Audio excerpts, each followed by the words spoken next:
빗줄기가 세차게 유리창을 두드리는 오후였다. 강서연 변호사는 산더미처럼 쌓인 서류 더미에 얼굴을 묻고 있었다. 그녀의 작은 법률 사무소는 서울의 화려한 법조타운과는 거리가 먼 낡은 건물 3층에 자리하고 있었다.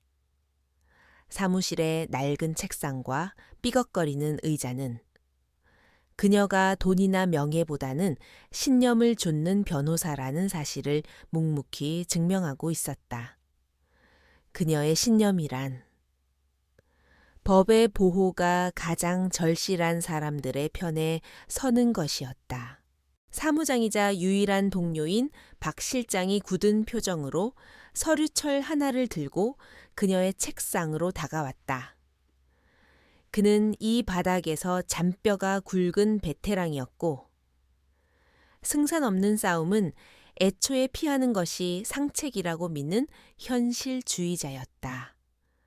그가 내민 서류철의 표지에는 피의자 김민준, 살인 혐의라는 글자가 선명하게 찍혀 있었다. 이 사건은 최근 언론을 떠들썩하게 만든 대기업 임원 살해 사건이었다. 강 변호사님, 이 사건은 맞지 않는 게 좋겠습니다. 증거가 너무 명백해요. 현장에서 발견된 흉기에서 피의자의 지문이 나왔고 목격자 진술도 일치합니다. 게다가 피의자는 묵비권을 행사하다가 뒤늦게 혐의를 부인하고 있는데 이건 전형적인 패배의 수순입니다. 박 실장의 목소리에는 진심 어린 우려가 담겨 있었다. 그는 서연의 열정과 능력을 아꼈지만 그녀가 무모한 싸움에 뛰어들어 상처받는 것을 원치 않았다. 서연은 말없이 서류를 넘겼다. 피해자는 IT 대기업의 재무이사였고 피해자 김민주는 그의 집 근처 공사장에서 일하던 일용직 노동자였다. 기록에 따르면 두 사람 사이에는 아무런 원한 관계도 없었다. 경찰은 강도살인으로 결론 내렸고 언론은 이미 김민준을 파렴치한 살인범으로 낙인 찍은 상태였다. 모든 것이 너무나도 완벽하게 하나의 결론을 향해 달려가고 있었다. 마치 잘 짜인 각본처럼 그녀는 수사 기록의 행간에 숨어 있을지 모를 작은 균열을 찾기 위해 몇 시간 동안 서류에 집중했다. 하지만 그녀가 마주한 것은 빈틈없이 조작된 것처럼 보이는 완벽한 증거의 벽이었다. 지문, CCTV 영상, 목격자 진술까지 모든 것이 김민준을 범인으로 지목하고 있었다. 보통의 변호사라면 진작에 포기하고 형량을 줄이는 데 집중했을 것이다. 하지만 서연의 마음속에는 합리적인 의심이 고개를 들고 있었다. 너무 완벽해서 오히려 부자연스러웠다. 박 실장님, 이 사람 제가 직접 만나봐야겠습니다. 그녀의 결정에 박 실장은 깊은 한숨을 내쉬었다. 그는 서연의 이런 고집을 꺾을 수 없다는 것을 잘 알고 있었다.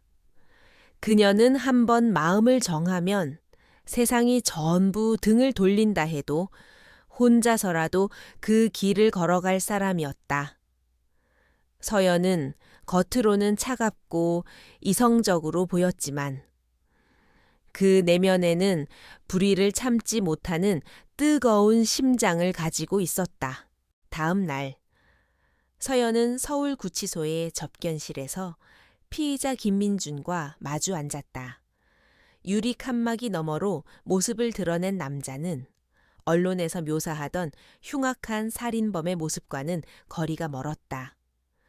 그는 수척하고 지쳐 보였지만 구부정한 자세 속에서도 무너지지 않은 고든 무언가가 느껴졌다. 작업복 차림의 남자는 며칠간 제대로 씻지도 못한 듯 했으나 그의 눈빛만큼은 흐려지지 않고 깊은 심연처럼 고요했다. 서연은 준비해온 서류를 꺼내 들고 사건에 대해 설명하기 시작했다. 그녀는 냉정하고 객관적인 어조로 그에게 불리한 증거들을 하나씩 짚어주었다.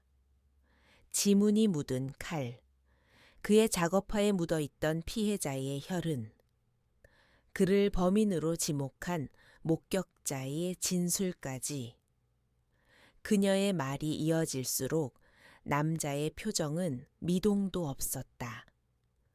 그는 그저 묵묵히 서연의 눈을 응시할 뿐이었다. 김민준 씨, 상황이 매우 불리합니다.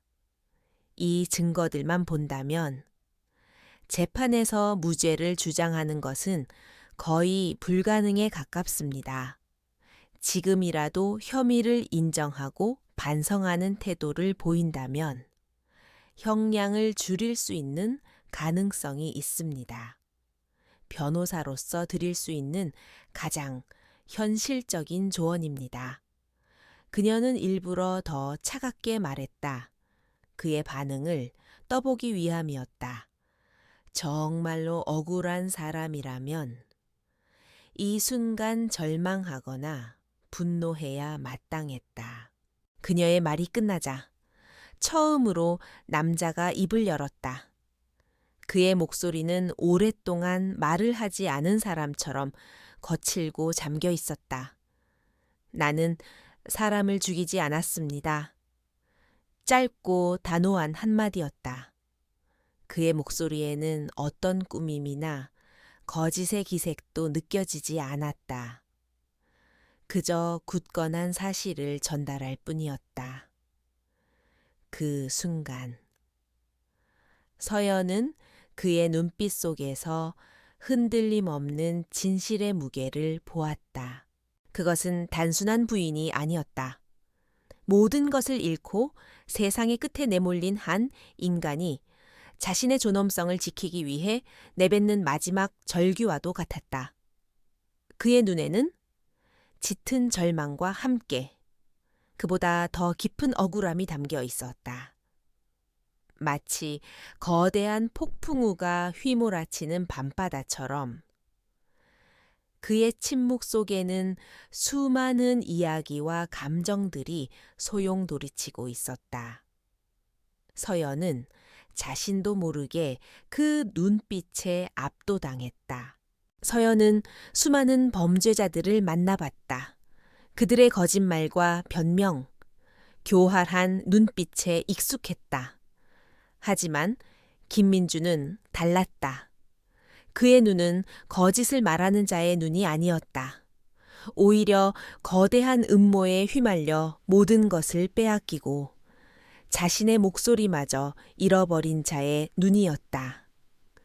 그녀의 직감이 변호사로서 수많은 사건을 겪으며 단련된 그녀의 날카로운 직감이 속삭이고 있었다. 이 남자는 진실을 말하고 있다고.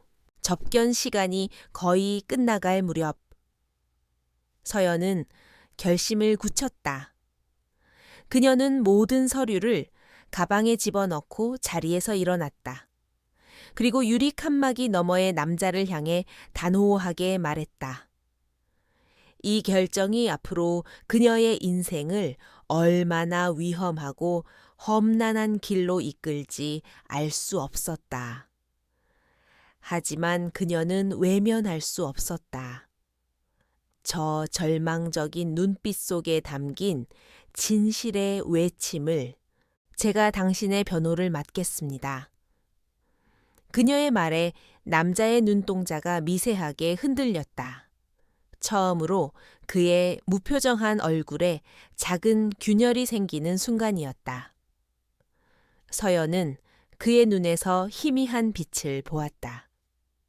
그것은 어둠 속에서 오랫동안 헤매던 사람이 마침내 한 줄기 빛을 발견했을 때와 같은 그런 빛이었다. 그녀는 그 빛을 지켜주어야겠다고 다짐했다. 사무실로 돌아온 서연에게 박 실장이 걱정스러운 얼굴로 물었다. 어떻게 됐습니까? 역시 포기하기로 하셨죠. 서연은 피곤한 기색으로 자신의 자리에 앉으며 대답했다. 아니요, 실장님, 이 사건 우리가 맡을 겁니다. 그리고 반드시 무죄를 증명해낼 겁니다. 그녀의 목소리는 낮고 차분했지만 그 안에는 강철 같은 의지가 담겨 있었다. 박 실장은 더 이상 아무 말도 하지 않았다. 그는 그저 하늘을 향해 길게 한숨을 내쉴 뿐이었다. 그날 밤 서연은 잠을 이룰 수 없었다. 그녀의 머릿속은 온통 김민준이라는 남자에 대한 생각으로 가득 차 있었다. 그가 누구인지, 왜 이런 억울한 누명을 쓰게 되었는지, 그리고 보이지 않는 곳에서 이 모든 것을 조종하고 있는 자는 과연 누구인지. 이것은 단순한 살인 사건이 아니었다. 그 배후에는 거대하고 추악한 진실이 숨어 있음을 직감했다. 그리고 그녀는 그 진실을 향해 기꺼이 걸어 들어가기로 마음먹었다. 비록 그 길이 가시밭길일지라도 강서연의 선전포고와 함께 보이지 않는 전쟁의 막이 올랐다. 그녀의 작은 사무실은 거대한 적을 상대하기 위한 작전 본부로 변했다. 사건 기록은 책상과 바닥을 가득 메웠고 벽에는 인물 관계도와 사건 현장 사진들이 어지럽게 붙어 있었다. 서연은 마치 지휘관처럼 사건의 모든 조각들을 꿰뚫어 보려 애썼지만 마주하는 것은 견고하게 세워진 증거의 벽뿐이었다. 모든 것이 너무나 완벽하게 김민준을 범인으로 지목하고 있었다. 그녀는 가장 먼저 현장 증거부터 다시 파고들었다. 경찰이 제출한 보고서에 따르면 범행에 사용된 흉기에서는 김민준의 지문만이 선명하게 발견되었다. 하지만 서연은 그 점이 오히려 이상하다고 생각했다. 격렬한 몸싸움이 동반되는 살인 현장에서 범인의 지문만 저렇게 깔끔하게 남는 것은 드문 일이었다. 마치 누군가 의도적으로 그의 지문을 찍어 놓은 것처럼 부자연스러웠다. 박 실장은 회의적인 목소리로 말했다. 강 변호사님, 너무 깊게 생각하는 것일 수도 있습니다. 범인이 장갑을 끼지 않았고 당황해서 흉기를 떨어뜨렸다면 충분히 가능한 일입니다. 재판부는 우리의 이런 주장을 그저 억측으로 치부할 겁니다. 그는 서연의 의지를 꺾으려는 것이 아니라 패배가 예정된 싸움에서 그녀가 받을 상처를 걱정하고 있었다. 현실의 법정은 드라마처럼 극적이지 않았다. 서연은 그의 우려를 이해했지만 멈출 수 없었다. 그녀는 다음으로 사건 현장 주변에 CCTV 영상을 확보해 분석하기 시작했다. 경찰은 김민준이 범행 추정 시각에 현장으로 들어가는 장면과 잠시 후 황급히 빠져나오는 장면이 명확히 찍혔다고 발표했다. 하지만 서예연이 밤을 새워 분석한 결과 영상에는 교묘한 편집의 흔적이 의심되는 부분이 있었다. 결정적인 순간 전후로 몇 초간의 영상이 미세하게 끊기는 듯한 느낌을 주었다. 그녀는 영상 분석 전문가에게 자문을 구했지만 전문가는 공식적인 감정 없이는 단정할 수 없으며 이 정도의 노이즈는 일반적인 현상일 수 있다는 미지근한 답변만 내놓았다.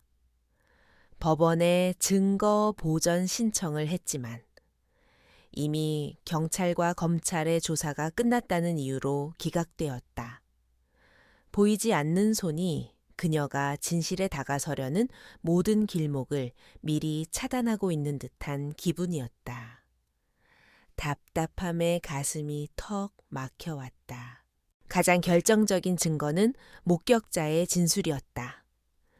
피해자의 이웃 주민이라는 한 남자는 사건 당일 밤 김민준이 피해자와 심하게 다투는 것을 보았고 잠시 후 피해자의 비명소리를 들었다고 증언했다.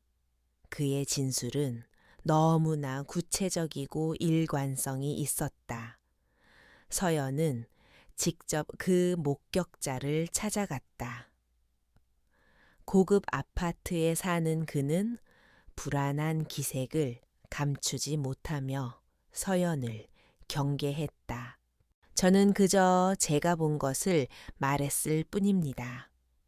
억울한 사람이 감옥에 가는 것은 원치 않지만 그렇다고 해서 끔찍한 살인범이 거리를 활보하게 둘 수도 없는 일 아닙니까? 그는 마치 온 대사를 읊는 것처럼 막힘없이 말했다. 서연은 그의 눈을 집요하게 파고들었다. 그의 동공 깊은 곳에서 순간적으로 스쳐 지나가는 두려움의 그림자를 포착했다. 그는 무언가를 숨기고 있었다. 서연은 집요하게 질문을 던지며 그의 진술의 허점을 파고들려 했다. 하지만 그는 마치 잘 훈련된 군인처럼 조금의 빈틈도 보이지 않았다. 그는 모든 질문에 막힘없이 대답했고 오히려 서연을 귀찮은 사람으로 취급하며 신경질적인 반응을 보였다. 결국 서연은 아무런 소득 없이 그의 집을 나설 수밖에 없었다. 그녀가 떠나는 모습을 남자는 창문 뒤에서 싸늘한 눈빛으로 지켜보고 있었다. 서연은 김민준의 주변을 조사하는 것으로 방향을 틀었다. 하지만 그 역시 막다른 길이었다. 그의 이력은 너무나도 단순했다. 몇몇 공사장을 전전한 일용직 노동자, 가족도 가까운 친구도 없었다. 그의 과거는 마치 하얀 백지장처럼 텅 비어 있었다. 누군가 그의 신상을 철저하게 지워버린 것처럼 그에 대한 어떤 유의미한 정보도 찾을 수 없었다. 그는 세상에 존재하지만 존재하지 않는 유령 같은 남자였다. 반면 피해자인 재무이사의 평판은 완벽에 가까웠다. 유능하고 성실하며 가정에도 충실한 사람이었다. 회사 내에서도 그에게 원한을 가질 만한 사람은 없어 보였다. 하지만 서연은 대기업의 화려한 외면 뒤에는 언제나 어두운 이면이 존재한다는 것을 알고 있었다. 그녀는 피해자의 회사인 넥서스테크에 대한 정보를 수집하기 시작했지만 철저한 보안과 비협조적인 태도에 막혀 이렇다 할 성과를 거두지 못했다. 모든 노력이 수포로 돌아가자 깊은 무력감이 그녀를 덮쳤다.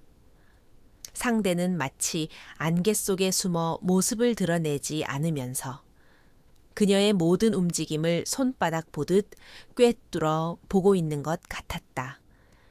이것은 계란으로 바위 치기였다. 그녀는 혼자였고 상대는 보이지 않는 거대한 성벽 뒤에 숨어 있었다. 박 실장은 지쳐 보이는 그녀에게 조심스럽게 말했다. 강 변호사님, 이제 그만하는 게 어떻겠습니까? 이건 우리가 감당할 수 있는 싸움이 아닙니다. 그날 밤 서연은 텅 빈 사무실에 홀로 남아 있었다. 창밖으로는 도시의 화려한 불빛들이 별처럼 반짝였지만 그 빛은 그녀의 마음에 닿지 못했다. 벽에 붙은 사건 자료들이 마치 그녀를 비웃는 것처럼 느껴졌다. 포기하고 싶다는 유혹이 뱀처럼 그녀의 마음을 파고들었다. 하지만 그때 구치소에서 마주했던 김민준의 눈빛이 떠올랐다. 모든 것을 잃어버린 채 오직 그녀에게 마지막 희망을 걸었던 그 절박한 눈빛을 그녀는 고개를 흔들어 나약한 생각들을 떨쳐냈다. 포기할 수 없었다.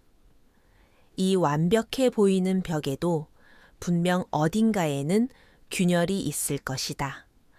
아무리 거대하고 강한 적이라 할지라도 그들이 저지른 범죄는 반드시 흔적을 남기기 마련이다. 그녀는 다시 자리에서 일어나 차가운 커피로 잠을 쫓았다. 그리고 처음부터 가장 기본적인 것부터 다시 훑어보기 시작했다. 진실은 아직 어딘가에 숨어서 그녀가 찾아주기를 기다리고 있을 터였다. 며칠 밤낮으로 이어진 분석에도 돌파구는 보이지 않았다.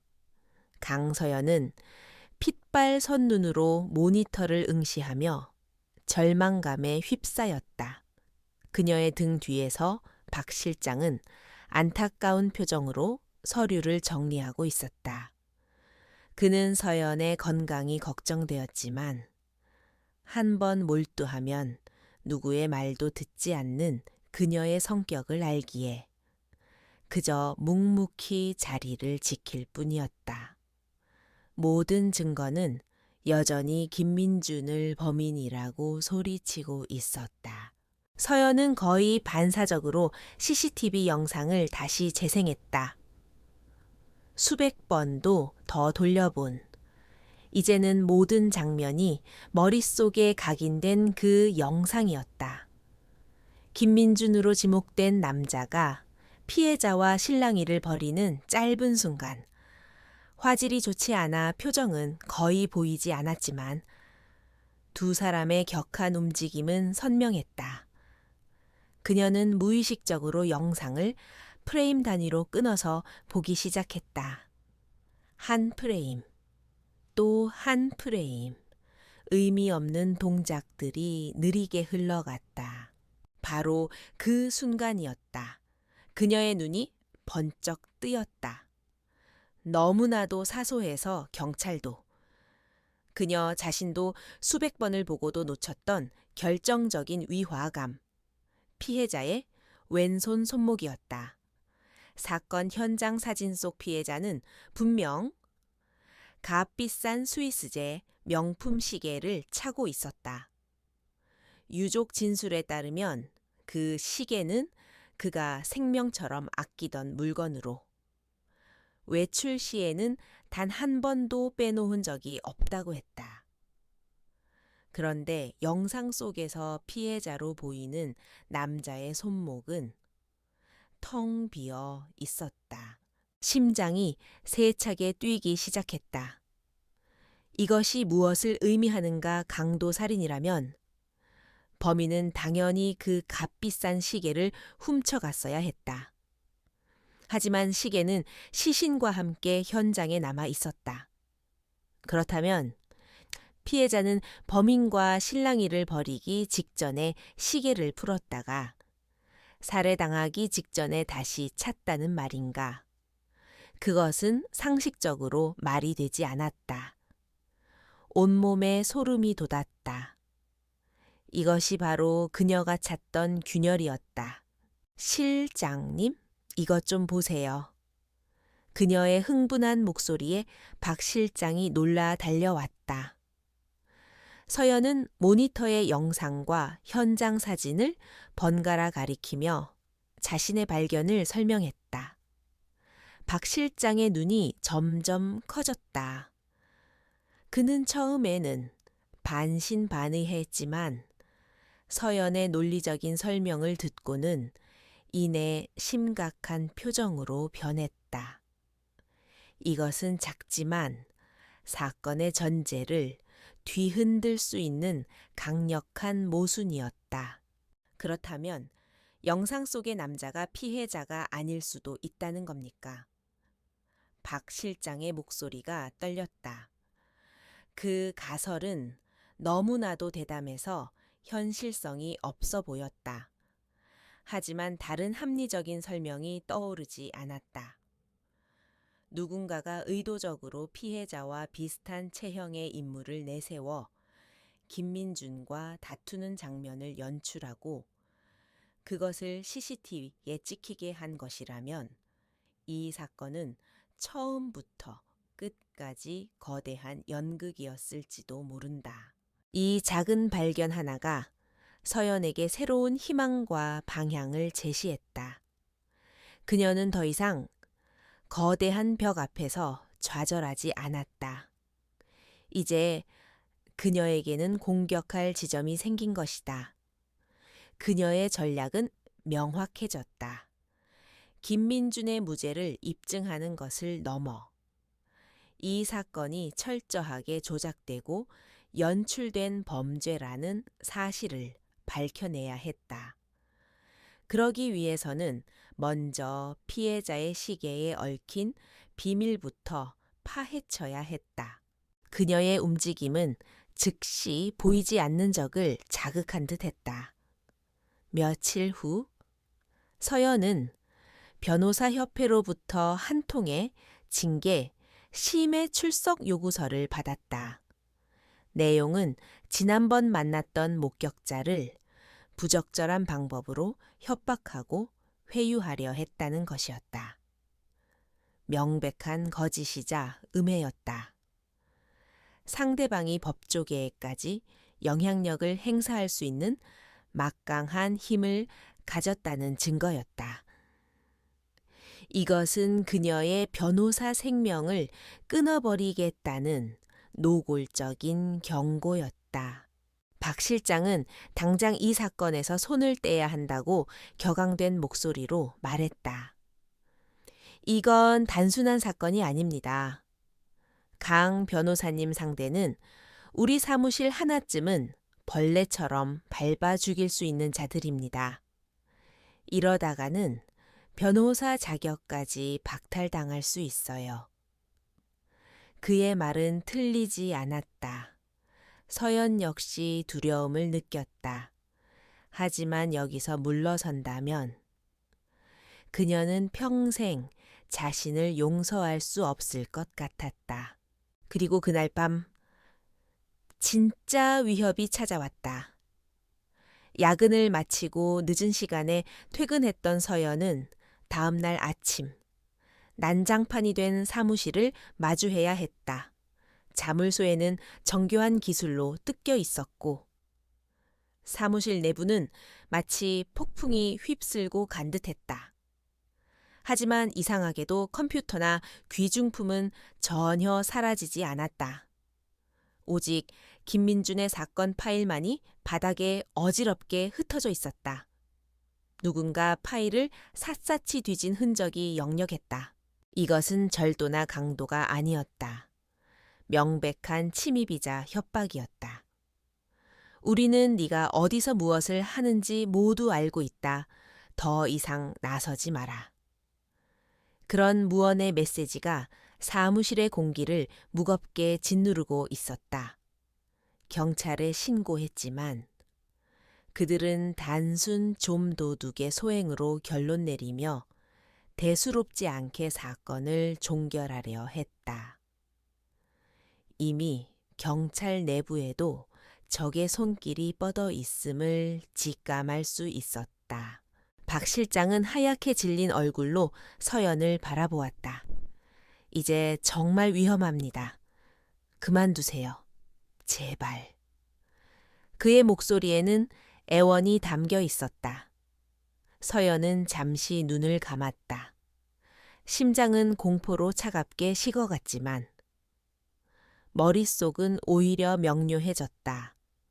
적이 이렇게 노골적으로 나온다는 것은 역설적으로 자신이 그들의 가장 아픈 곳을 건드렸다는 증거였다.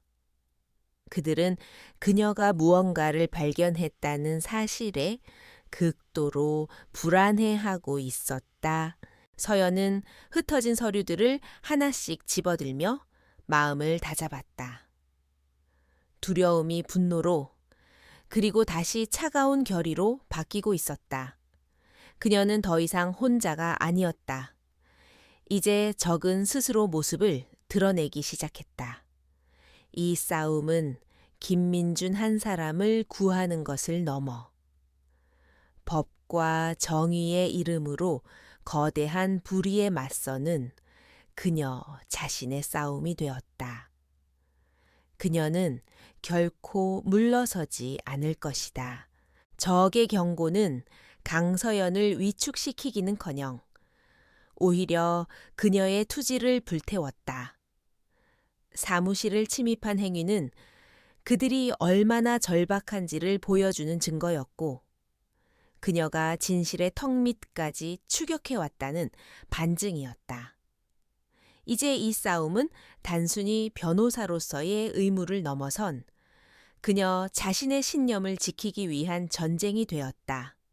그녀는 더 이상 안개 속을 헤매지 않았다. 모든 질문의 답은 단 한 사람, 바로 그녀의 의뢰인 김민준이 쥐고 있었다. 서연은 박 실장에게 자신의 계획을 밝혔다. 다시 구치소로 가서 김민준을 만나겠다고 했다. 이번에는 그저 그의 변호사로서가 아니었다. 그녀는 그가 숨기고 있는 비밀을 정면으로 마주하고 그를 이 거대한 음모의 공범 혹은 핵심 증인으로 만들어야 했다. 그녀는 자신이 발견한 시계의 모순과 사무실에 가해진 위협들을 무기 삼아 그의 굳게 닫힌 입을 열게 할 생각이었다. 너무 위험합니다. 상대가 누구인지도 모르는데 정면으로 부딪히는 건 박 실장은 여전히 그녀를 말렸지만 서연의 눈빛에서 이미 결심을 꺾을 수 없다는 것을 읽었다. 그녀의 눈에는 더 이상 망설임이 없었다. 오직 진실을 향한 맹렬한 집념만이 이글거리고 있었다. 박 실장은 깊은 한숨과 함께 그녀가 요청한 접견 신청 서류를 준비하기 시작했다. 구치소 접견실의 공기는 그 어느 때보다 차갑고 무겁게 느껴졌다.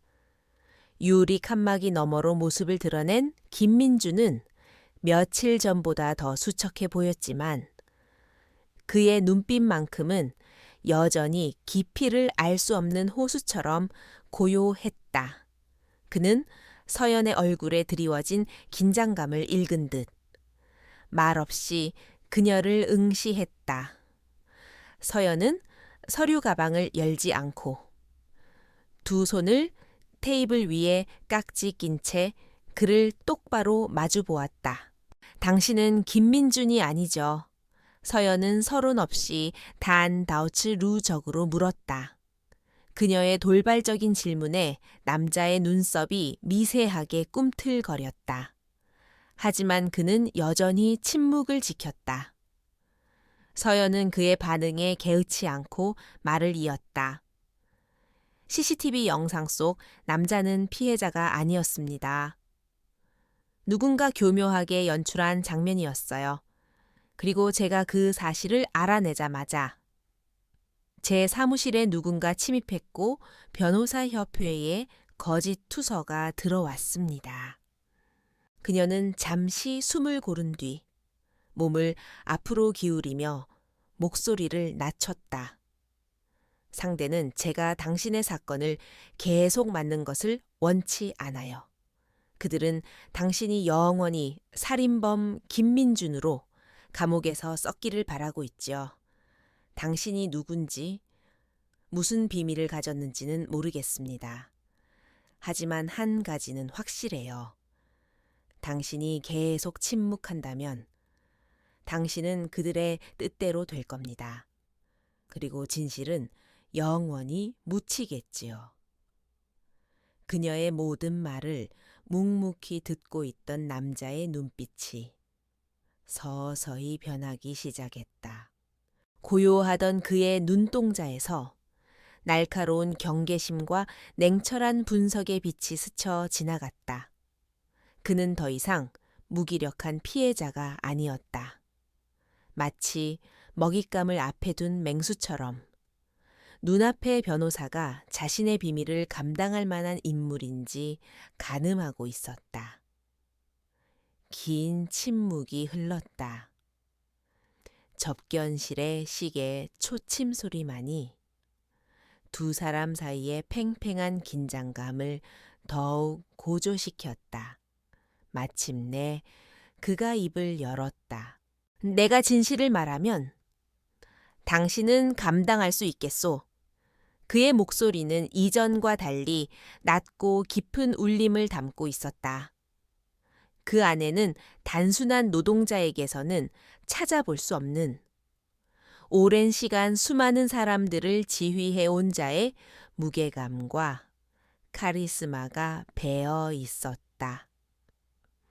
이건 단순한 살인 사건이 아니오. 당신이 발을 들인 곳은 보통 사람들은 상상도 할 수 없는 거대한 전쟁터의 한복판이니까. 서연은 그의 질문에 흔들림 없는 눈빛으로 답했다. 저는 진실을 감당하기 위해 변호사가 됐습니다. 당신이 누구이든 당신의 적이 누구이든 상관없습니다. 저는 제 의뢰인의 무죄를 증명할 뿐입니다. 그녀의 대답에 남자의 입가에 희미한 미소가 번졌다. 그것은 만족과 신뢰가 뒤섞인 아주 짧은 미소였다. 그는 마침내 마음을 정한 듯 했다. 그는 깊은 숨을 내쉬고는 유리 칸막이 너머의 서연을 향해 똑바로 말했다. 그 한마디는 접견실의 공기를 가르고 서연의 뇌리에 번개처럼 내리꽂혔다. 세상이 잠시 멈추는 듯한 충격이었다. 내 이름은 김민준이 아니오. 내 이름은 권지혁입니다. 권지혁. 그 이름을 듣는 순간 서연의 머릿속에서 수많은 퍼즐 조각들이 미친 듯이 제자리를 찾아가기 시작했다. 권지혁, 대한민국 재계서열 5위 안에 드는 거대 기업, 유진그룹의 회장, 몇 주 전 개인적인 휴가를 떠난다며 돌연 잠적한 뒤 실종 상태로 알려진 바로 그 남자였다. 언론에서는 그의 실종을 두고 온갖 추측이 난무하고 있었다. 그런 그가 지금 초라한 수의를 입고 살인범이라는 누명을 쓴 채 자신의 눈앞에 앉아 있었다. 이제야 모든 것이 이해가 되었다. 이 사건이 왜 그토록 완벽하게 조작되었는지, 왜 경찰과 언론이 그토록 일사불란하게 움직였는지, 그리고 보이지 않는 적의 힘이 왜 그토록 막강했는지, 이것은 처음부터 한 개인을 겨냥한 범죄가 아니었다. 대한민국을 움직이는 거대 제국의 심장을 노린 치밀하고 잔혹한 쿠데타였던 것이다. 서연은 자신이 맡은 사건의 거대한 실체 앞에서 순간 숨을 쉬는 것조차 잊어버렸다. 권지혁, 그 이름이 가진 무게는 강서연의 작은 접견실을 순식간에 거대한 폭풍의 눈으로 만들었다. 그녀는 대한민국에서 변호사로 일하면서 유진그룹과 권지혁 회장의 이름을 모를 리 없었다. 그는 젊은 나이에 그룹을 물려받아 혁신적인 경영으로 단기간에 회사를 세계적인 반열에 올려놓은 입지전적인 인물이었다. 그런 그가 지금 살인범의 누명을 쓰고 초라한 노동자의 신분으로 위장한 채 그녀 앞에 앉아 있었다. 어떻게 된 일이죠? 서연은 간신히 목소리를 쥐어짰다. 그녀의 머릿속은 혼란으로 가득 찼지만 변호사로서의 이성은 빠르게 상황을 분석하기 시작했다. 권지혁은 남은 접견 시간 동안 마치 전쟁 보고를 하는 사령관처럼 냉철하고 간결하게 자초지종을 설명했다. 모든 것의 배후에는 그룹의 2인자이자 그의 숙부이기도 한 부회장 최민석이 있었다. 그는 오랫동안 그룹을 차지하기 위해 야심을 숨겨왔다. 최민석은 권지혁의 신뢰를 이용해 그의 주변 사람들을 하나씩 자신의 편으로 만들거나 제거했다. 그리고 권지혁이 중요한 해외 계약을 앞두고 혼자만의 시간을 가지려 하자 기회를 놓치지 않고 함정을 팠다. 권지혁은 약에 취해 납치되었고 정신을 차렸을 때는 모든 증거가 자신을 범인으로 지목하는 살인 현장의 한가운데에 버려져 있었다. 김민준이라는 신부는 최민석이 그를 사회적으로 완벽히 매장하기 위해 만들어낸 허상이었다. 이야기를 듣는 내내 서연은 등줄기에 식은땀이 흐르는 것을 느꼈다. 이것은 한 기업의 경영권 다툼을 넘어선 한 인간을 사회적으로 완벽하게 말살하려는 잔혹한 음모였다. 이제 그녀의 역할은 단순히 한 사람의 무죄를 증명하는 변호사가 아니었다. 그녀는 감옥에 갇힌 황제의 유일한 대리인이자 거대한 제국을 되찾기 위한 전쟁의 최전선에 선 병사가 되어야 했다. 그 책임의 무게가 그녀의 어깨를 짓눌렀다. 강 변호사, 당신이 나의 유일한 손과 발이오. 권지혁의 눈빛은 더 이상 절망에 빠진 피해자의 그것이 아니었다. 옥좌를 빼앗긴 사자의 분노와 왕의 위엄이 서려 있었다. 최민석은 내가 가진 모든 공식적인 통신망과 자금줄을 차단했소. 하지만 아직 나에게는 목숨을 걸고 나를 따르는 사람들이 남아있소. 그들과 연결해줄 유일한 사람이 바로 당신이오. 그의 목소리에는 서연을 향한 절대적인 신뢰가 담겨 있었다. 권지혁은 그녀에게 첫 번째 임무를 부여했다. 그것은 그의 최측근이자 그룹 전략기획실의 실장인 조영진을 만나는 것이었다. 그는 최민석의 감시를 피해 잠적해 있는 상태였다. 인사동의 한 헌책방으로 가시오. 주인에게 가서 몬테크리스토 백작 초판본을 찾는다고 말하시오. 그러면 그가 조 실장에게 연락을 취할 거요. 명심하시오. 당신 역시 미행당하고 있을 가능성이 높으니 최대한 조심해야 하오. 접견이 끝나고 구치소를 나서는 서연의 발걸음은 천근망은 무거웠다. 익숙했던 서울의 거리는 이제 그녀에게 거대한 정글처럼 느껴졌다. 스쳐 지나가는 모든 사람들이 자신을 감시하는 적의 눈처럼 보였다. 그녀는 잠시 멈춰 서서 고민했다. 지금이라도 이 사건에서 손을 떼면 그녀는 다시 평범하고 안전한 변호사의 삶으로 돌아갈 수 있었다. 하지만 그녀의 뇌리에서 권지혁의 마지막 눈빛이 떠나지 않았다. 그것은 자신의 운명뿐만 아니라 수만 명의 직원과 회사의 미래까지 그녀의 손에 맡긴 한 리더의 절박한 신뢰였다. 여기서 도망친다면 그녀는 진실과 정의에 대한 자신의 신념을 스스로 배반하는 것이었다. 서연은 짧은 갈등을 끝내고 결심을 굳혔다. 그녀는 택시를 잡아타고 복잡한 시내를 몇 바퀴 돈 뒤에야 인사동으로 향했다. 최대한 미행을 따돌리기 위함이었다. 권지혁이 알려준 헌책방은 시간의 흐름이 멈춘 듯한 고즈넉한 곳이었다.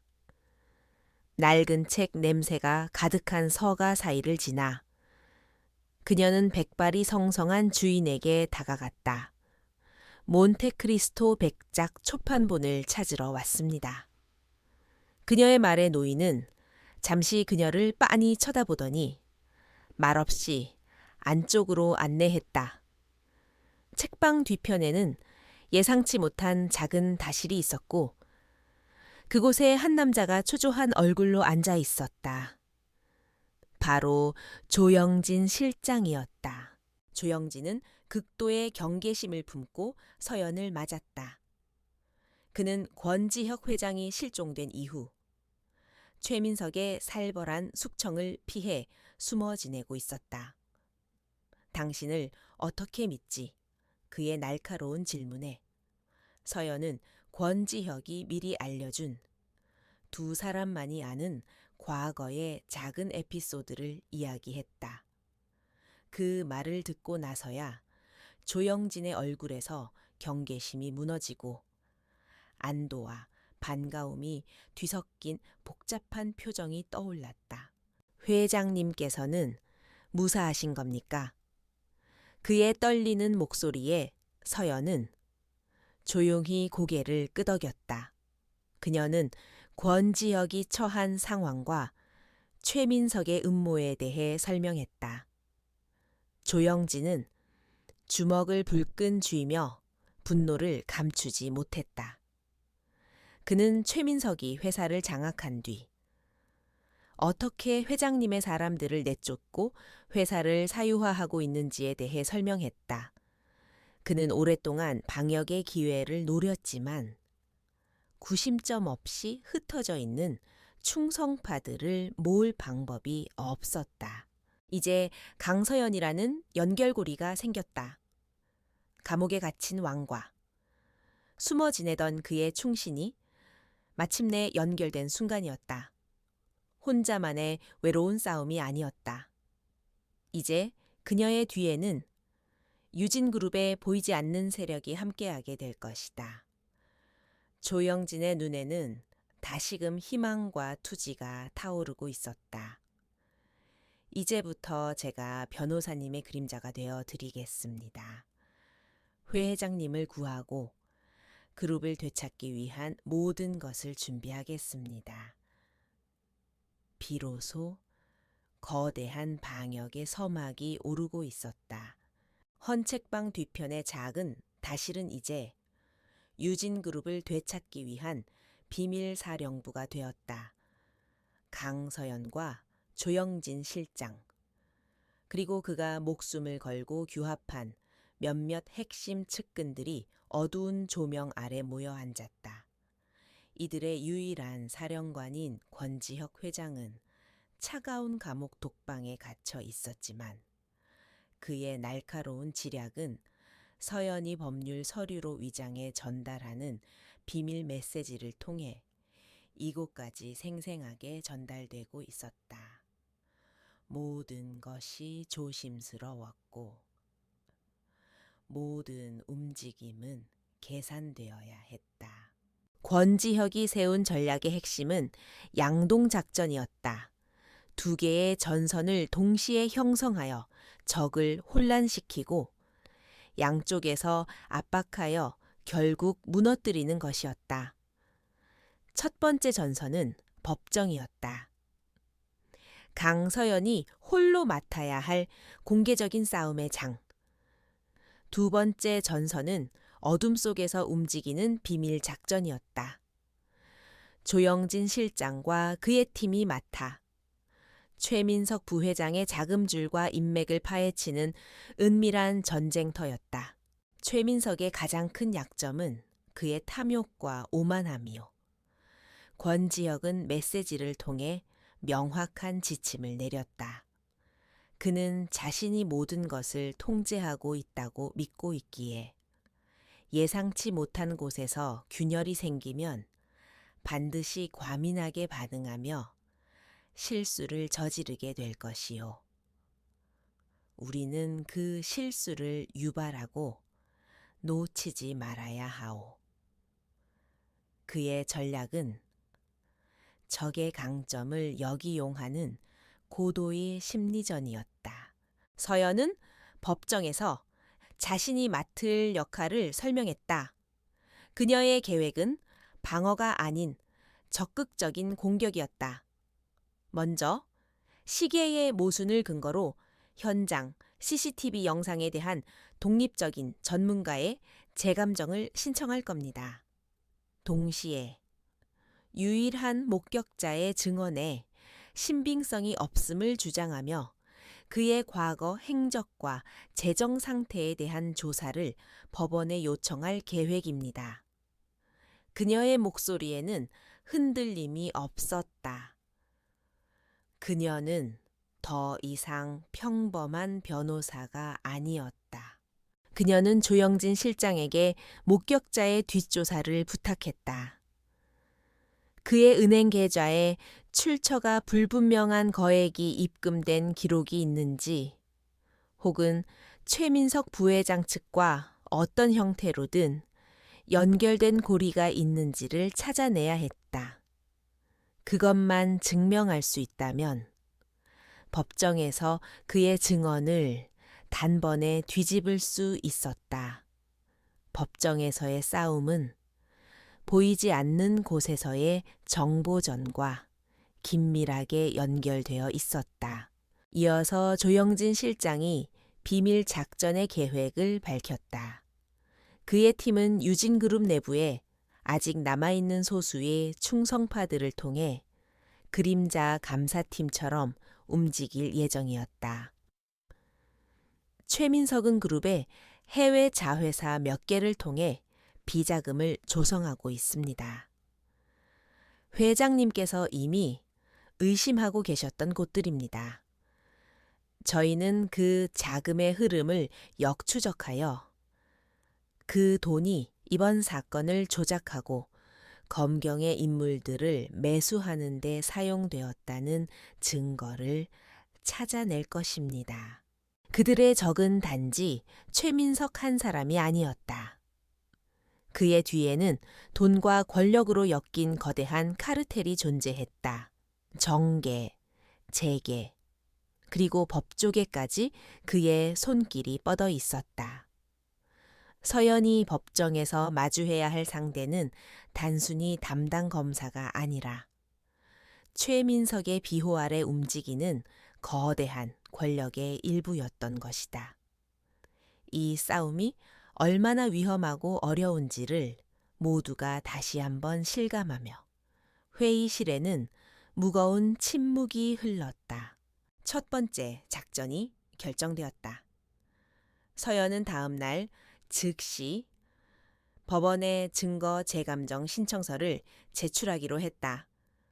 이것은 상대에게 보내는 첫 번째 경고장이자 그들의 반응을 떠보기 위한 탐색전이었다.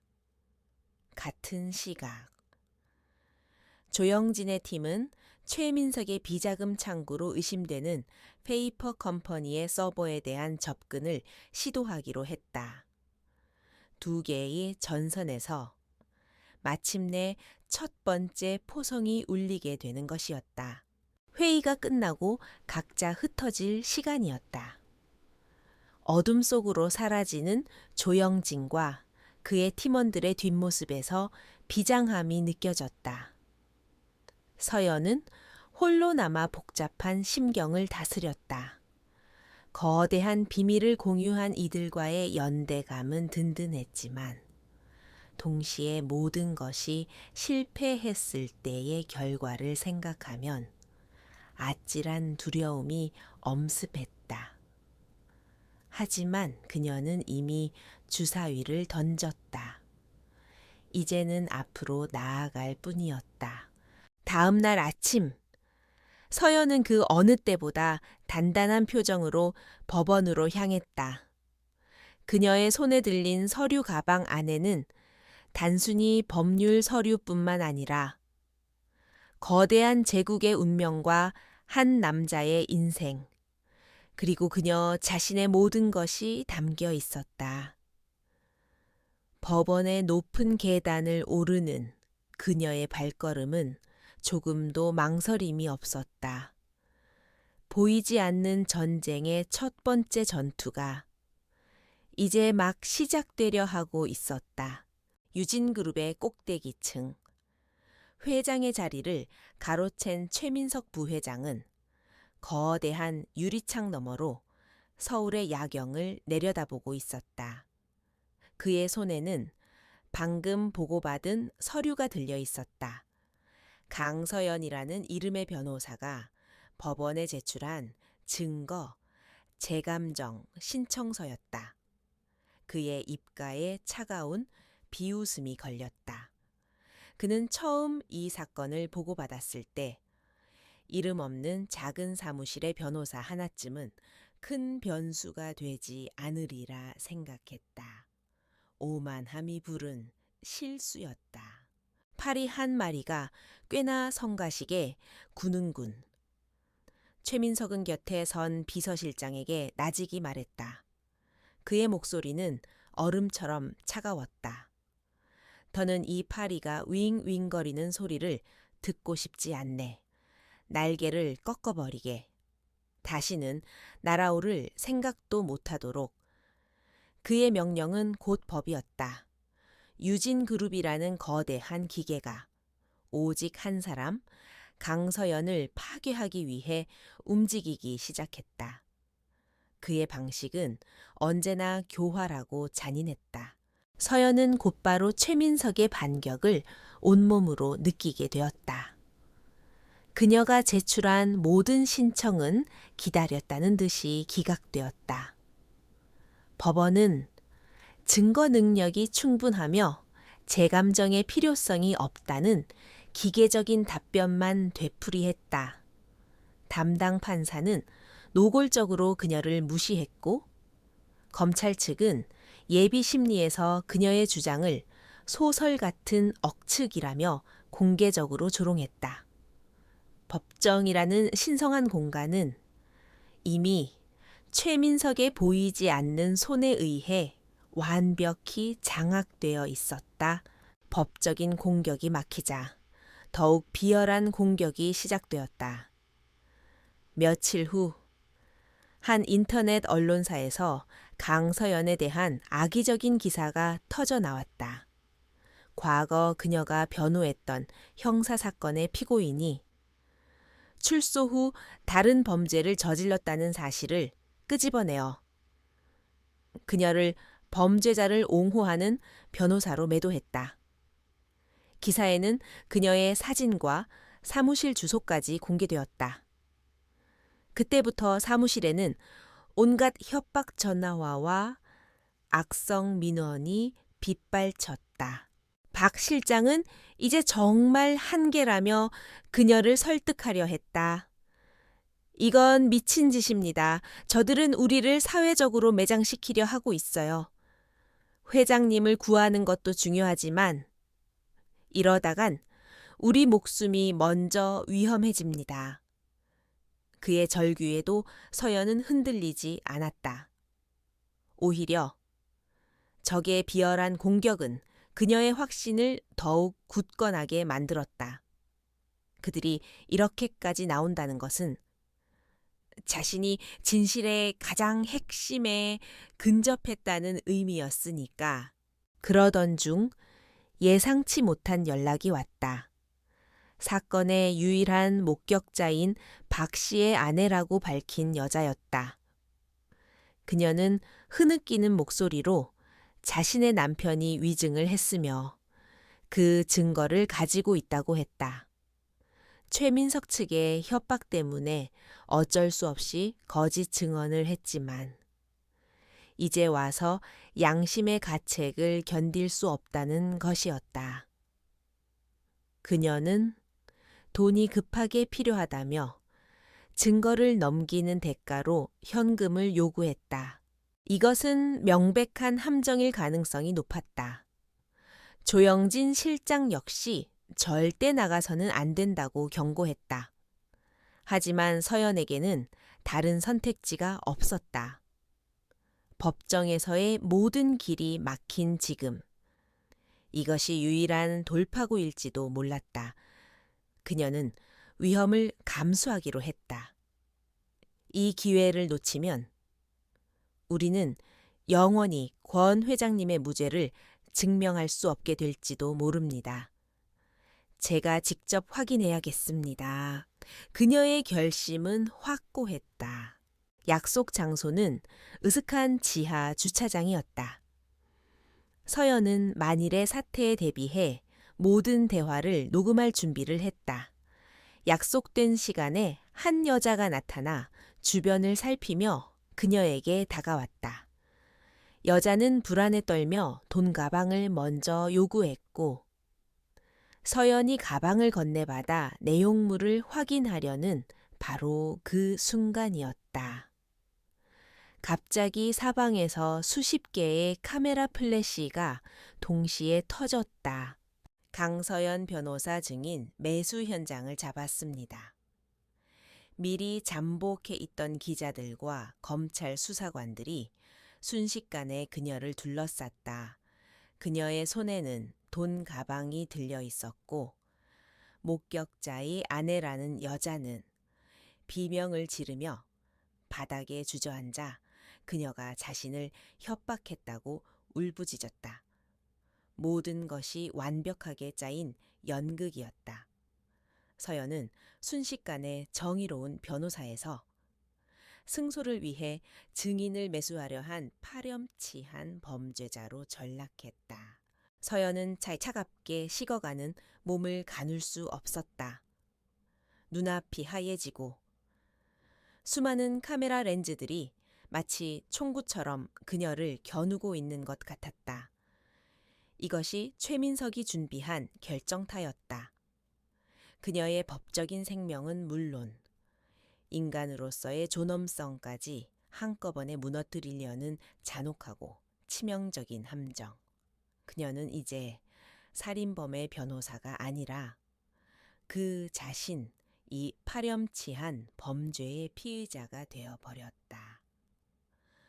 절망적인 어둠이 그녀를 집어삼키고 있었다. 강서연이 증인 매수 혐의로 체포되었다는 뉴스는 언론을 통해 일파만파 퍼져나갔다. 최민석의 계략은 완벽해 보였다. 그는 강서연의 사회적 생명을 끊어버리고 권지혁을 영원히 감옥에 가두어둘 수 있으리라 확신했다. 하지만 그는 강서연이라는 변호사의 본질을 그리고 그녀의 뒤에서 움직이는 보이지 않는 동료들의 힘을 과소평가하고 있었다. 그녀는 결코 혼자가 아니었다. 조영진 실장과 박 실장은 모든 인맥을 동원하여 그녀를 위해 싸웠다. 조 실장의 팀이 함정의 배후에 최민석의 비서실이 연관되어 있다는 희미한 증거를 찾아냈고 박 실장은 존경받는 원로 변호사들의 탄원서를 받아냈다. 구금된 지 48시간 만에 서연은 증거 불충분으로 풀려날 수 있었다. 재판은 예정대로 진행되지만 그녀는 이미 부패한 변호사라는 주홍 글씨를 단체 법정에 서야 했다. 그리고 마침내 운명의 첫 재판일이 밝았다. 법정은 기자들과 방청객들로 발 디딜 틈이 없었다. 모두가 살인범과 그를 비호하는 부도덕한 변호사의 말로를 보기 위해 모여든 하이에나 때와 같았다. 피고인석에 앉은 권지혁은 여전히 김민준이라는 이름표를 단체 묵묵히 정면을 응시하고 있었고, 변호인석에 앉은 강서연에게는 경멸과 조롱의 시선이 쏟아졌다. 검사는 의기양양하게 모두 진술을 시작했다. 그는 유창한 말솜씨로 김민준의 범행을 기정사실화하고 강서연이 증거를 조작하고 증인을 매수하려 했다는 사실까지 교묘하게 엮어 배심원들에게 선입견을 심어주었다. 모든 분위기가 검찰의 의도대로 흘러가는 듯했다. 마침내 변호인의 방역 시간이 되자 서연은 침착하게 자리에서 일어났다.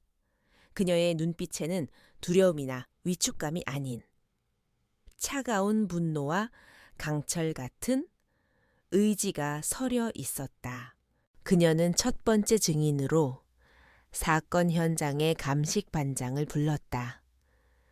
그녀는 흉기에서 발견된 지문에 대해 집요하게 파고들었다. 피해자와 피고인이 격렬하게 다투었다면 당연히 두 사람의 지문이 뒤섞여 있거나 혹은 불분명한 형태의 지문이 남는 것이 일반적이지 않습니까? 그런데 어째서 이렇게 교과서처럼 완벽하게 피고인의 지문만이 선명하게 남아 있었을까요? 그녀의 질문에 감식반장은 당황하며 원론적인 답변만 되풀이했다. 이어서 그녀는 거대한 스크린에 CCTV 영상과 피해자의 생전 사진을 나란히 띄웠다.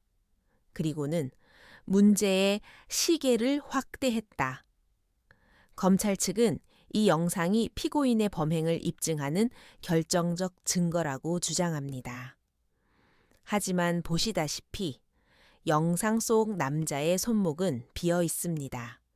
반면 현장에서 발견된 피해자는 분명 시계를 차고 있었습니다. 이 명백한 모순에 대해 검찰은 어떻게 설명하시겠습니까? 법정은 순간 술렁이기 시작했다. 검찰의 에이스는 역시 유일한 목격자 박 씨였다. 그는 증인석에 앉아 자신감 넘치는 태도로 자신이 본 모든 것을 상세하게 증언했다. 검사의 신문이 끝나고 마침내 서연이 그와 마주섰다. 그녀는 예상과 달리 사건 당일에 대한 질문은 단 하나도 하지 않았다. 대신 그녀는 그의 재정 상태에 대해 묻기 시작했다. 증인은 최근 아내분의 명의로 강남에 있는 고가의 아파트를 구입하셨죠. 실직 상태이신 분이 어떻게 그런 거액을 마련하셨는지 궁금하군요. 검찰 측은 변호인이 증인의 인격을 모독하고 있다며 격렬하게 반발했다. 하지만 서연은 조영진 팀이 밤을 새워 찾아낸 증거, 즉 박 씨 아내의 차명 계좌에 정체불명의 자금이 입금된 내역서를 재판부에 제출했다. 이 돈은 증인이 진실을 말하는 대가로 받은 것입니까? 아니면 거짓을 말하는 대가로 받은 것입니까? 그녀의 날카로운 외침에 증인의 얼굴이 하얗게 질렸다. 그는 식은땀을 흘리며 아무 말도 하지 못했다.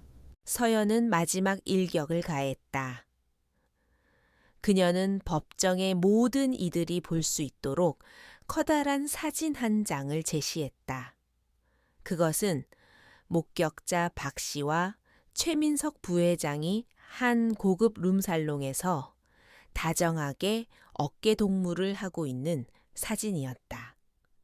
증인은 유진그룹의 최민석 부회장과 아주 절친한 사이로 보이는군요.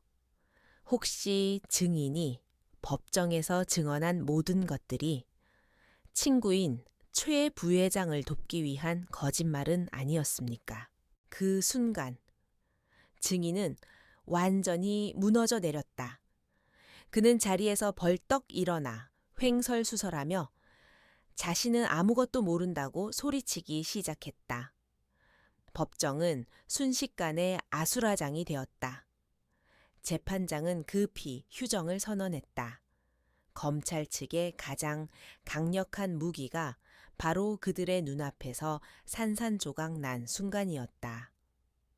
서연은 싸늘한 눈빛으로 무너지는 증인과 당황하는 검사를 번갈아 쳐다보았다. 이것은 시작에 불과했다. 휴정이 끝나고 재판이 속개되자 서연은 자리에서 일어나 재판장을 향해 말했다. 그녀의 목소리는 조용했지만 법정 전체를 압도하는 힘이 있었다. 변호인 측 다음 증인을 신청합니다. 검사는 비웃음을 머금었다. 이미 모든 패가 드러난 마당에 또 무슨 증인이 있겠냐는 표정이었다. 서연은 검사를 지나쳐 법정의 출입문을 향해 고개를 돌리고 예상치 못한 이름을 불렀다. 그 이름이 불리는 순간 최민석 측 관계자들의 얼굴이 굳어졌다. 강서연이 부른 이름은 법정을 거대한 충격의 도가니로 몰아넣었다. 증인, 윤지수 씨. 증인석으로 나와 주십시오. 윤지수. 그녀는 살해당한 재무이사의 개인 비서였다. 사건 직후 갑자기 사직하고 해외로 떠나 행방이 묘연했던 인물. 최민석은 그녀를 거액의 돈으로 입막음하고 해외로 도피시켰다고 믿고 있었다.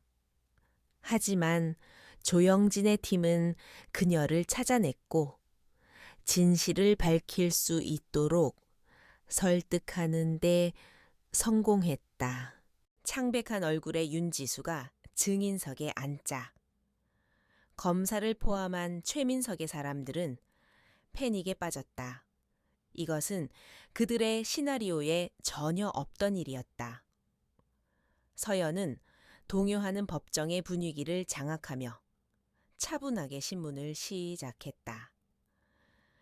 그녀의 첫 번째 질문은 모두의 예상을 뛰어넘는 것이었다. 증인, 사건이 발생한 그날 밤. 증인의 상사인 구 서진우 이사는 어디에 있었습니까?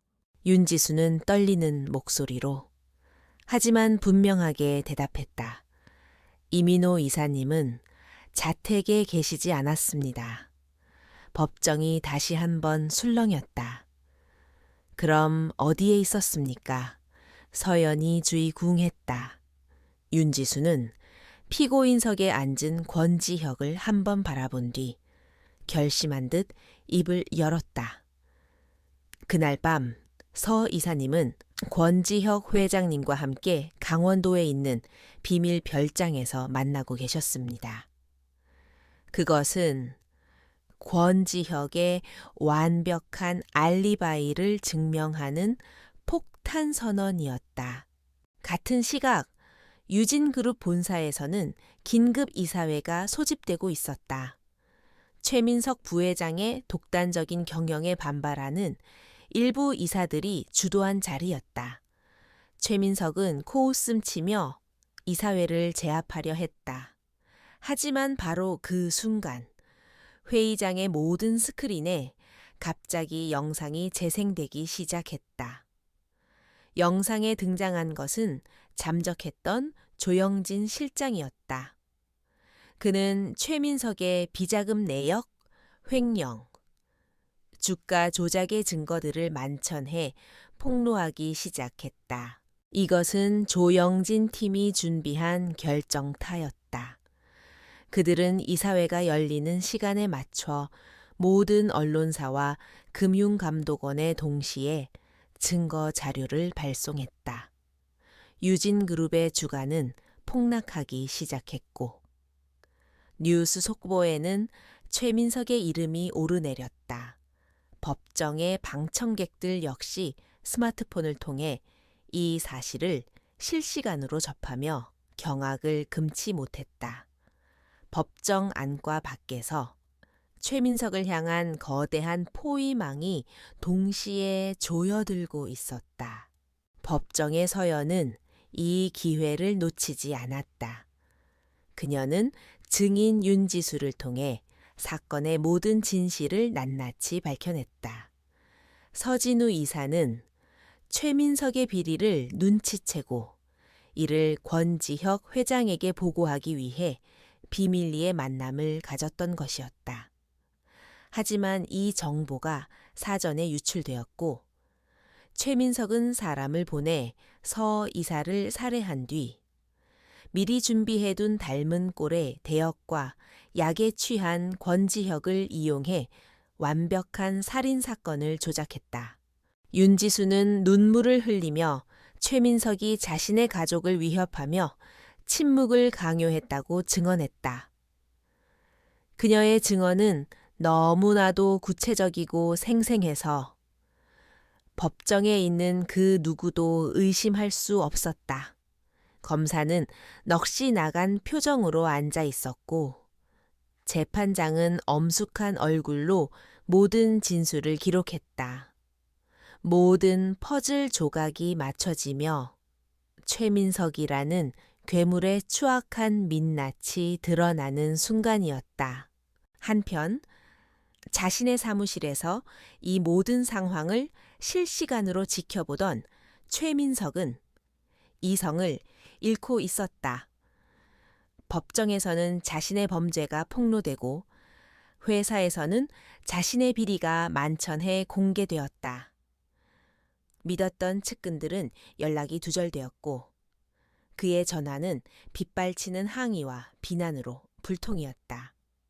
그의 완벽했던 제국이 순식간에 무너져 내리고 있었다. 이럴 리가 없어? 내가 어떻게? 그는 미친 사람처럼 소리치며 서류들을 집어던졌다. 그의 마지막 발악이었다. 최민석은 기밀 서류들을 파쇄하며 해외로 도피할 준비를 서둘렀다. 하지만 그가 사무실을 빠져나가기도 전에 문이 거칠게 열리며 검찰 특수부 수사관들이 들이닥쳤다. 최민석 씨, 서진우 살인교사 및 특정경제범죄 가중처벌 법상 횡령, 배임 혐의로 긴급 체포합니다. 수사관들이 미란다 원칙을 읊는 동안 그는 허망한 표정으로 그 자리에 주저앉았다. 그의 오만했던 얼굴에서 모든 빛이 사라졌다. 다시 법정. 모든 증언이 끝나고 장내는 무거운 침묵에 휩싸였다. 재판장은 잠시 생각에 잠긴 뒤 자리에서 일어나 판결을 내렸다. 본 재판부는 피고인 김민준, 아니 권지혁 씨에 대한 검찰의 공소를 모두 기각하며 피고인에게 무죄를 선고한다. 탕탕탕 의사봉 소리가 법정 전체에 울려 퍼졌다. 그 소리는 진실이 승리했음을 알리는 우렁찬 축포와도 같았다. 서연은 자신도 모르게 안도의 한숨을 내쉬었고 피고인석의 권지혁은 그런 그녀를 향해 깊은 신뢰와 감사가 담긴 눈빛을 보냈다. 길고 길었던 싸움이 마침내 끝나는 순간이었다. 권지혁 회장의 무죄 판결과 극적인 귀환은 대한민국 전체를 뒤흔든 거대한 사건이었다. 언론은 연일 대서특필했고 유진그룹의 주가는 폭등했다. 괴물 같은 탐욕으로 모든 것을 집어삼키려 했던 최민석 부회장과 그의 하수인들은 법의 엄중한 심판을 받았다. 살인교사와 천문학적인 규모의 횡령, 배임 혐의가 더해져 최민석에게는 무기징역이 선고되었다. 정의는 더디게 왔지만 결국 제자리를 찾았다. 몇 주 후 권지혁은 유진그룹 회장실에 다시 앉았다. 최민석의 탐욕스러운 흔적이 모두 지워진 그곳에서 그는 이전과는 다른 사람이 되어 있었다. 차가운 구치소 바닥에서 경험했던 절망과 무력감은 그를 더욱 단단하고 현명한 리더로 만들었다. 그는 그룹 내부에 깊숙이 뿌리내렸던 부패의 고리를 잘라내고 대대적인 개혁을 단행했다. 그의 곁에는 이제 그의 가장 신뢰하는 오른팔이 된 조영진 실장이 묵묵히 자리를 지키고 있었다. 한편 강서연의 작은 법률 사무소에도 큰 변화가 찾아왔다. 골리앗을 쓰러뜨린 다윗으로 불리게 된 그녀에게 국내 최대 로펌들의 파격적인 스카우트 제의가 쏟아졌다. 하지만 그녀는 모든 제안을 정중히 거절했다. 그녀의 자리는 처음부터 이곳, 돈 없고 힘없는 사람들의 마지막 희망이 되어주는 이 낡은 사무실이라고 생각했다. 그녀의 신념은 거대한 사건을 겪고 나서도 조금도 흔들리지 않았다. 어느 화창한 오후, 사무실의 낡은 문이 열리고 한 남자가 들어섰다. 완벽하게 재단된 슈트를 입고 이전의 수척한 모습은 온데간데 없이 회장의 위엄을 되찾은 권지혁이었다. 그는 더 이상 피고인 김민준이 아니었다. 사무실의 좁은 공간이 그의 존재감만으로 가득 차는 듯했다. 박 실장은 어쩔 줄 몰라 하며 깍듯하게 그를 맞았고 서연은 담담한 미소로 자리에서 일어나 그를 마주했다. 두 사람은 잠시 말없이 서로를 바라보았다. 차가운 유리 칸막이를 사이에 두고 절망과 희망을 나누던 첫 만남부터 목숨을 건 싸움을 함께 헤쳐온 지금까지의 모든 순간들이 파노라마처럼 스쳐 지나갔다. 권지혁이 먼저 침묵을 깨고 입을 열었다. 강 변호사님께 그룹의 법무팀 전체를 총괄하는 자리를 제안하고 싶습니다. 업계 최고의 대우를 약속하겠습니다. 그것은 누구도 거절할 수 없는 파격적인 제안이었다. 하지만 서연은 부드럽게 고개를 저었다. 과분한 제안에 감사드립니다. 회장님. 하지만 제 자리는 이곳입니다. 회장님처럼 거대한 힘을 가진 분들을 위한 변호사는 많지만 이곳을 찾아오는 분들을 위한 변호사는 늘 부족하니까요.